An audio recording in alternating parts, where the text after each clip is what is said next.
Eu conversei com o Felipe Nunes, da Quest, que fez esse levantamento, trouxe para a gente um panorama de qual foi a avaliação dos candidatos que participaram do debate. Foram 5 candidatos e a gente vai mostrar agora o que revelam esses dados desse panorama feito pela Quest. Podemos rodar a arte, que vai mostrar aqui, portanto, Carol, os 5 candidatos que estavam presentes no debate. Essa ferramenta da Quest é nova, ela chama Debate Digital e ela vai ser usada para poder monitorar a participação dos candidatos, dos principais candidatos, nos debates nas capitais. Aqui a gente tem Pablo Marçal com 3,4 milhões de menções nas redes sociais. Ele que de longe é o que tem o maior engajamento nas redes, tem maior interação com as pessoas, tem o maior número de vídeos que viralizam, tem uma presença digital mais massiva, tem o maior número de perfis de apoio criados a ele, teve as menções foram avassaladoras. A aprovação dessas menções foi de 58%, enquanto 42% foram classificadas como negativas. Essa foi a primeira pergunta que eu fiz para o Felipe. Eu falei, vocês não têm as menções neutras? Ele não, a gente classifica ou como positiva ou como negativa. Porque se você fala do desempenho de um candidato, já pode ser uma menção positiva. Ou seja, quando a gente fala aqui em menção, não necessariamente é algo positivo. Você também tem aqueles que vão à internet criticar o desempenho de determinado candidato. Portanto, a gente tem Pablo Marçal, esse número é impressionante. 3.400.000 menções e a maioria menção positiva. Você imagina que isso aqui é praticamente metade do eleitorado da cidade de São Paulo, né? Aliás, é curioso porque essa foi uma outra pergunta que eu fiz para o Felipe. Eu falei, tudo bem, você pode ter 3,4 menções, mas você pode ter gente de Sergipe, Alagoas, Bahia, Minas Gerais, estados que não têm eleitores do Pablo Marçal. Ele falou, não. A gente fez um recorte de usuários de São Paulo.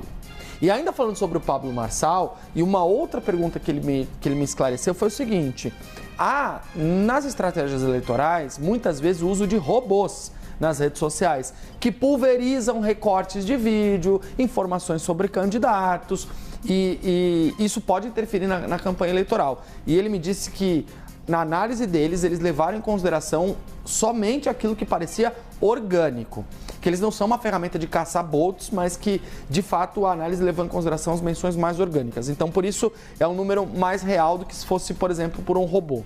Agora, olha o da Atena, Carol. Olha o desempenho dele, 77% de pessoas com menções negativas ao candidato do PSDB e apenas 23% positivas, ele que teve 681.000 menções. Falou ontem sobre isso no Roda Viva, inclusive, foi perguntado pela jornalista Fabíola Cidral, minha amiga, sobre o desempenho dele no debate, e ele disse assim, é negócio de debate, eu não estou muito acostumado, não sei se eu estou bem com isso, porque tem um tempo contado, eu acabo me desconcentrando. Ele já tinha dito isso, né? No pós-debate, ele já tinha feito essa autoavaliação, disse que o negócio dele com o debate é um outro jogo, né? Ele está acostumado com as câmeras, mas se comunicando, enfim, como jornalista, como apresentador, mas quando vai para o debate, o jogo é outro. E aí, portanto, o Datena com uma grande reprovação. Lembrando que tanto o Pablo Marçal quanto o Datena tiveram, entre os jornalistas, o desempenho mais comentado, porque fugiram do que a gente costuma ver nos debates. Tiveram um tom acima, inclusive com palavrões, com ofensas, com ataques aos outros candidatos. O prefeito Ricardo Nunes teve o melhor desempenho dentre todos os 5 candidatos, com uma avaliação positiva de 63% do público nas menções. Ele foi citado 675.000 vezes. E aí ajuda a explicar essa avaliação positiva, o comportamento, o temperamento e a concentração dele durante o debate. Porque Nunes foi o alvo prioritário dos adversários, mas não se desconcentrou, não se desequilibrou, não retribuiu na mesma moeda quando foi atacado. É uma lógica que se repete, né, Pedro? A partir do momento que você tem um prefeito que disputa a reeleição, é quase usual que ele se torne o alvo dos adversários. A menos em casos, por exemplo, como Teresina, quando o percentual do prefeito é irrisório. Exato. Então, em cidades como São Paulo, Rio de Janeiro, Recife, que você tem prefeitos bem avaliados ou que tem um percentual significativo, naturalmente eles vão ser o alvo, até porque eles têm um potencial de crescimento maior durante a campanha eleitoral. Guilherme Boulos e Tabata Amaral tiveram um desempenho relativamente semelhante, com mais ou menos 500.000 menções e uma avaliação um pouquinho mais positiva do que negativa. A Tabata teve até o mesmo percentual de avaliação positiva do que o Pablo Marçal, né? Dois antagonistas nessa disputa eleitoral. Isso ajuda a gente, Carol, a ter uma dimensão muitas vezes de que a realidade da internet, ela se impõe sobre a campanha eleitoral e a internet pauta a campanha eleitoral.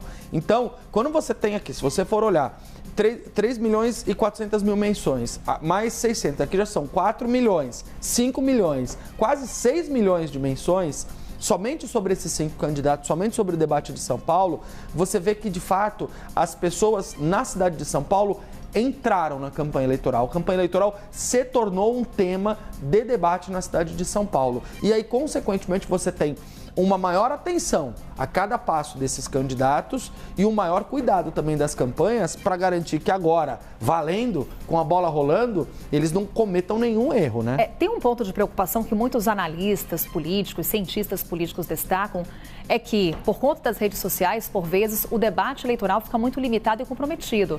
Porque o candidato que ele quer é aquele recorte para sua rede, é colocar aquele vídeo que vai gerar engajamento. Porque é pregar para convertido, né? Que é o sujeito que já segue lá o Pablo Marçal, já gosta dele, já é fã dele, já segue ele no Instagram, no Facebook, no YouTube, vê lá um corte da fala dele e fala assim, nossa, que maravilhoso, mas não viu o debate.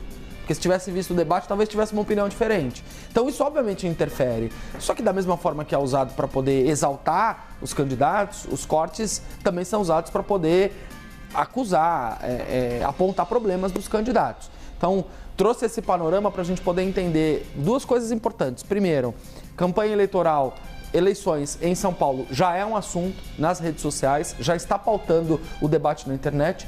E segundo, veja como varia o desempenho dos candidatos de acordo com as avaliações. E aqui não tem cor partidária. Essas menções, elas são de todo tipo de gente.